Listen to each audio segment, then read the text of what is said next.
వనపర్తిలోని జిల్లా అధికారుల కార్యాలయాల సముదాయంలో జిల్లా వైద్యారోగ్య శాఖ ఆధ్వర్యంలో హెల్త్ క్యాంప్ ఏర్పాటు చేశారు.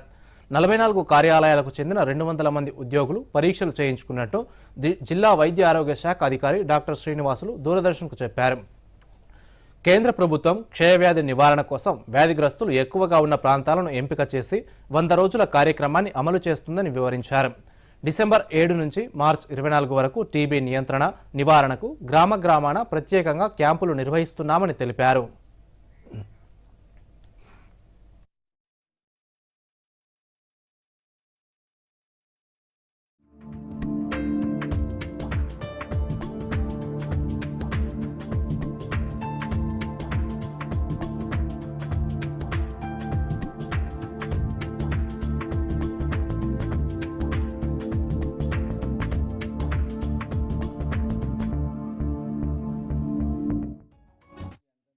ఉద్దేశంతో ప్రధానమంత్రి మోడీ గారి యొక్క ఆలోచనలు అనుగుణంగా జిల్లాలో దాదాపు 335వ జిల్లాగా మన జిల్లాని ఎన్నుకోవడం జరిగింది. దాంట్లో వల్నరబుల్ పాపులేషన్ ఉన్నటువంటి 2 వారాల తరబడి దగ్గు ఉన్నటువంటి వాళ్ళు దగ్గులో తెమిడలో రక్తం వచ్చి బరువు తగ్గడం, అదేవిధంగా రాత్రిపూట జ్వరం రావడము, ఈ లక్షణాలు ఉన్నట్లయితే హౌస్ టు హౌస్ వెళ్ళి విజిట్ చేసి క్రమంలో మనకి జిల్లా కలెక్టర్ గారు ప్రత్యేక శ్రద్ధ తీసుకొని మరి మన జిల్లాకు 20 lakhs పడుతున్నటువంటి డిజిటల్ ఎక్స్రే మిషన్ ఇవ్వడం జరిగింది.